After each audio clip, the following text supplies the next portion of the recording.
ইংরেজি নববর্ষ তথা খ্রিস্টীয় নববর্ষ আমাদের সামনে আসন্ন। বিশ্বজুড়ে খ্রিস্টান সম্প্রদায়ের লোকেরা নানা আয়োজনের মাধ্যমে এই নববর্ষকে বরণ করে নেয়। ইংরেজি নববর্ষ উদযাপনের এক অনন্য বৈশিষ্ট্য হলো আতশবাজি, ফটকাবাজি, মদ্যপান, নৃত্য পরিবেশন, রকমারি খাবারের আয়োজন। এগুলো দেখবেন যে কমন, এগুলো থাকবেই। এই পশ্চিমাদের অনুকরণে খ্রিস্টানদের দেখা দেখি আমাদের দেশেও বর্তমান প্রজন্মের এক শ্রেণীর মানুষের মধ্যে নববর্ষ উদযাপনের খ্রিস্টীয় প্রবণতা শুরু হয়েছে।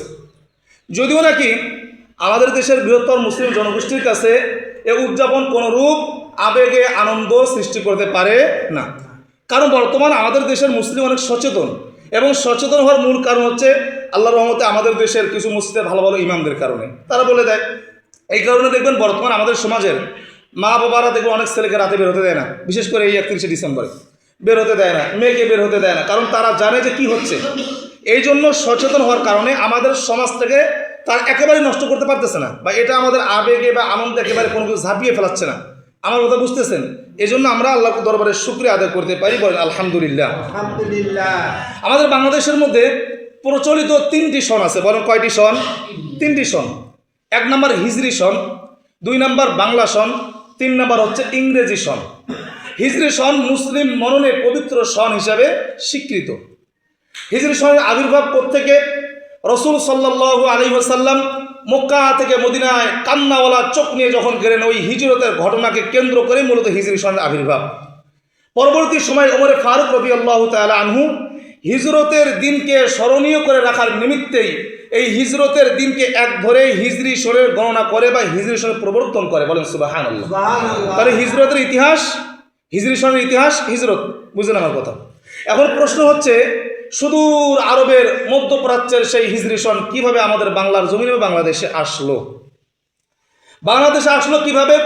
আমরা ইতিহাস থেকে ঘাটাঘাটি করে যতটুকু জানতে পারি, খলিফাতুল মুসলিমিন ওমর রাদিয়াল্লাহু তাআলা আনহুর শাসন আমলে সমুদ্র পথে বাংলাদেশের মধ্যে সর্বপ্রথম ইসলামের আগমন ঘটে। বলেন সুবহানাল্লাহ। ইসলামের আগমনের সাথে সাথে বাংলাদেশের মধ্যে হিজরি সনেরও আগমন ঘটে। যে দেশে ইংরেজি চলে সে দেশে ইংরেজি সন আছে, যে দেশে বাংলা চলে বাংলা সন আছে। এদেশে যখন ইসলামের আগমন ঘটেছে, ঠিক একইভাবে ইসলামের যে সন আছে এই সনটারও আগমন ঘটেছে। এজন্য আপনি যদি পুরাতন যতগুলো সন আছে এই সনগুলো যদি আপনি ঘাটাঘাটি করে দেখেন আর কি, দেখবেন যে বাংলাদেশের সবচেয়ে পুরাতন প্রচলিত সন হচ্ছে হিজরি সন। 1201 খ্রিস্টাব্দে ইখতিয়ার উদ্দিন মোহাম্মদ বিন বখতিয়ার খিলজি এই ব্যক্তি এদেশের মধ্যে সর্বপ্রথম ইসলামের বিজয় নিশানা উদ্দিন করেন। বলেন সুবহানাল্লাহ। এবং তার শাসনামলে রাষ্ট্রীয় যত কার্যক্রম, সকল কার্যক্রম হিজরি সন তারিখ অনুযায়ী পরিচালিত হতো। যেমন বর্তমান আমাদের কোর্ট কাছারি, আমাদের ব্যবসা বাণিজ্য, আমাদের আদালত, সব কিছু এভরিথিং সব কিছু পরিচালনা হতো তখন হিজরি সন তারিখ অনুযায়ী। এটার মেয়াদ ছিল বা চলেছিল মোগল সম্রাট আকবরের শাসন আমল পর্যন্ত। 963 হিজরি মোতাবেক 1585 খ্রিস্টাব্দের 16ই মার্চ শাহেনশাহ আকবর তার উত্তরাধিকার সূত্রে দিল্লির মসনদে সমাসীন হন। দিল্লির মসনদে সমাসীন হয়ে সে দীর্ঘ 51 বছর পর্যন্ত সেখানে তার রাজত্ব চালান। কয় বছর? 51 বছর। আগেই বলে রাখি যে এই ভারত উপমহাদেশ বলতে পাকিস্তান, বাংলাদেশ অ্যান্ড ভারত, এই ভারত উপমহাদেশের মানুষরা ওই সময় তাদের আয়ের মূল উৎস ছিল কৃষি। আয়ের মূল উৎস কৃষি, অর্থাৎ চাষ জমি, ধান বাস যা আছে আর কি এগুলো। এই জন্য এদেরকে যে চাষ করা হতো, এদের কাছ থেকে যে খাজনা বা কর নেওয়া হতো, এটা ওই কৃষির উপর ভিত্তি করে নেওয়া হতো। আমার কথা বুঝতেছেন? এই জন্য ধরেন ওই সময় হিজরি সন ছাড়া অন্য কোনো সন ছিল না। ধরেন মহরম মাসে ধান উঠে, সকলকে বলা আছে যে মহরম মাসে সকলেই ধানের কর বা খাজনা দিয়ে দিবা। দেখা যেত 3 বছর পর মহরম মাসে ধান উঠে না, এবার ধান উঠে আপনার সফর মাসে। এই যে আপনার হিজরি যে সনটা আছে এরকম চাঁদ কেন্দ্রিক হওয়ার কারণে ঘুরে, যেমন দেখবেন রমজান একবার পরে গরমে, একবার পরে নরমে, একবার পরে শীতে, একবার পরে ঠান্ডায়, তাই না? এই হিজরি সন চাঁদ কেন্দ্রিক হওয়ার কারণে এটা ঘুরে, কিন্তু সূর্য কেন্দ্রিক যে সনগুলো এটা ঘুরে না, এটা নির্দিষ্ট এক জায়গায় দাঁড়িয়ে থাকে। তখন এই শাহনশাহ আকবর তার এই কর নেওয়ার বা খাজনা নেওয়ার সুবিধার্থে আমির ফতেহুল্লাহ সিরাজিকে দায়িত্ব দিলেন যে তুমি এই চাঁদ কেন্দ্রিক সনটাকে সূর্য কেন্দ্রিক বানাও। তখন আমির ফতেউল্লাহ সিরাজি চাঁদ কেন্দ্রিক এই সনটাকে সূর্য কেন্দ্রিক বানিয়ে আমাদের ক্যালেন্ডারের মধ্যে নতুন একটা সনের আগমন ঘটালেন, আবির্ভাব ঘটালেন। সে সনটার নাম হচ্ছে বাংলা সন। আমার কথা বুঝতেছেন? 1757 খ্রিস্টাব্দ পর্যন্ত বাংলা আর হিজরি সন একইভাবে একই সাথে চলে আসতেছে। আমরা অনেকে হয়তোবা জানি আপনার 1710 বা 20 শতাব্দীর দিকে ভারত উপমহাদেশ তখন আন্তর্জাতিক বাজারে পরিণত হয়েছিল। এরা ডেভেলপ করেছিল, উন্নতি করেছিল। তখন এদের প্রতি শগুনের চোখ পড়েছিল। দেখবেন আপনি কুড়ে ঘরে আছেন, আপনি টিনের ঘরে আছেন, আপনার জমি জায়গা নেই, আপনার শত্রুও নাই। যেই জমি হয়েছে, যেই আপনার পাকা ঘর হয়েছে, সে আপনার শত্রু বাইরে গেছে, কারণ শগুনের চোখ পড়ে। যখন এই ভারত উপমহাদেশ ডেভেলপ করলো, আন্তর্জাতিক বাজারে পরিণত করলো, তখন এই শগুনের চোখ ভারত উপমহাদেশের দিকে পড়ে গেল। শগুন কারা? শগুন হচ্ছে ব্রিটিশ বেনিয়ারা, শগুন হচ্ছে ব্রিটিশ ইংরেজরা। এদের চোখ পড়ে গেল।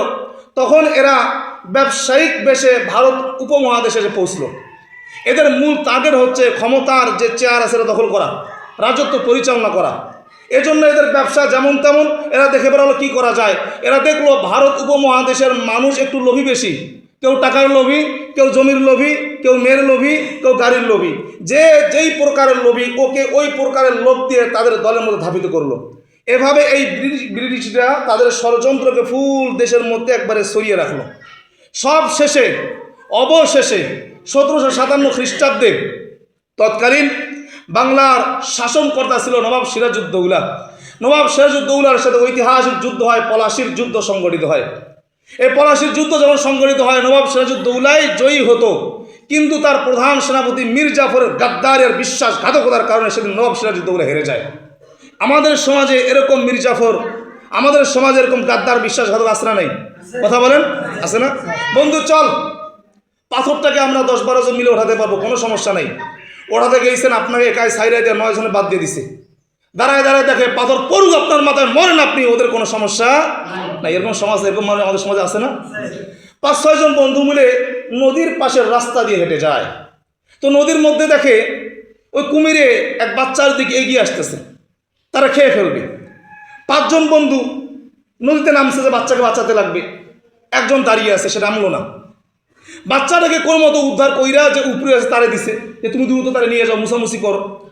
এ বেটায় দ্রুত মুসামুসি করা বাদ দিয়া নিয়ে গেছে জনগণের সামনে, গিয়া বলে বাচ্চাটাকে আমি কুমিরের হাত থেকে বাঁচালাম। বলুন তো, জনগণ যখন এই কথা শুনবে তখন তার লেভেলটা এই থেকে এই বাড়াবে না? কথা বুঝেন না আমার কথা? হ্যাঁ, তো যখন বলেছে বাচ্চাটাকে কুমিরের হাত থেকে আমি বাঁচালাম, তখন জনগণ তার লেভেলটাকে এখান থেকে ওখানে উঠাই দিছে। যখন সে উপরে উঠাই গেছে, নিজের 5 জনকে ভুলে গেছে। এখন উপরে চেয়ারে বসে নিজে নিজে চিন্তা করে, হারে কি করি আর না করি, ওই 5 জনকে বেঁচে রাখা যাবে না, যে কোনোভাবে ষড়যন্ত্র করে হলেও ওই 5 জনকে মিথ্যা মামলা দিয়ে হলো ফাঁসির কাস্টে ঝুলাতে হবে। বুঝছেন আমার কথা? হ্যাঁ, যখন উপরে চলে আসছে যে কেউ তো আমার খবর জানে না, বাচ্চারা কে বাঁচাইছে, এই 5 জনে জানে, যে কোনোভাবে 5 জনটার আগে মারতে হবে। 5 জনকে মারা জোর জাগছে পরিকল্পনা। আমার কথা মনে হয় বুঝেন নাই? ঠিক একইভাবে 71-এর স্বাধীনতা বললে তখন দোষ ধরবেন, কিন্তু এগুলো আমাদের বিশ্বাসের সাথে সম্পর্ক, ইমানের সাথে সম্পর্ক। 71-এর স্বাধীনতা একটা জবাব দেন, শুধুমাত্র একটা দল কেন্দ্রিক হয়েছিল না সর্বস্তরের মানুষ মিলে করেছে? সর্বস্তরের মানুষ মিলে করেছে।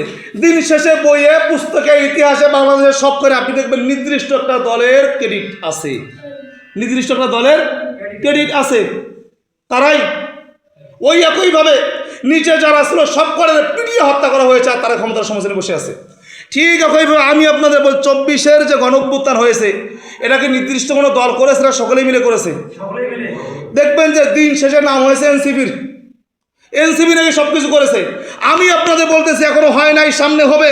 যে কয়জন এনসিপিতে জল দলভুক্ত করে নাই, এই কয়জনকে তারা ফাঁসির কাস্টে ঝুলে হত্যা করবে, যে কয় তাদের ভিতরে খবর জানে।